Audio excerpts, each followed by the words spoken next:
আসসালামু আলাইকুম ওয়া রাহমাতুল্লাহি ওয়া বারাকাতুহু। ইন্নাল হামদুলিল্লাহ ওয়াস সালাতু ওয়াস সালামু আলা রাসূলিল্লাহ ওয়া আলা আলিহি ওয়া সাহবিহি আজমাইন ওয়া মান তাবি'আহুম বিইহসান ইলা ইয়াউমিদ্দিন ওয়া বা'দ। সম্মানিত ভিউয়ার্স, দর্শক শ্রোতাবৃন্দ, জান্নাতের সবচেয়ে বড় নিয়ামত কি হবে?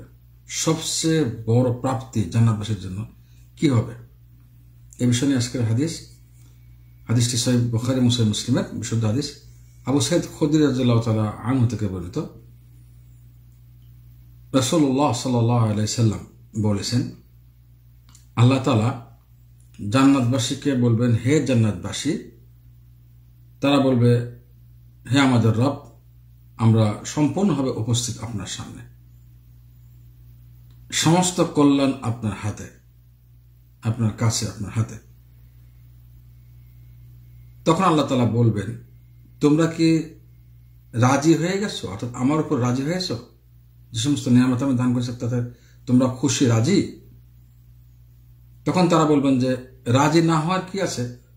কেন আমরা রাজি হব না? আমাদেরকে তো সব কিছুই আপনি দান করেছেন, যা অন্য কোনো মাখলুককে বা সৃষ্টি জগৎকে দান করেননি। তখন আল্লাহ তাআলা বলবেন তাদের উদ্দেশ্যে, আমি তোমাদেরকে যা দান করেছি এর চেয়ে উত্তম জিনিস দান করব। যা দান করেছি এর চেয়ে উত্তম জিনিস তোমাদেরকে দান করব। তখন তারা বলবেন যে, হে আল্লাহ, তারা বলবেন যে, যা কিছু দান করেছেন এর চেয়ে উত্তম জিনিস আবার কি হতে পারে? যা দান করেছেন এর চেয়ে উত্তম জিনিস কি হতে পারে তাহলে? তখন আল্লাহ তাআলা বলবেন যে, এখন থেকে আমি তোমাদের জন্য, তোমাদের উপর রাজি হয়ে গেলাম।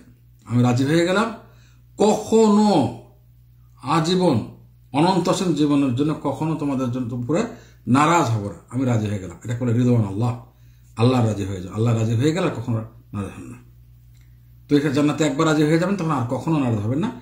আর এই যে আল্লাহ তাআলা রেজামন্দি বা রাজি হয়ে যাওয়া বান্দার প্রতি, এর চেয়ে বড় নিয়ামত কোনো কিছু হবে না। আল্লাহু আকবার।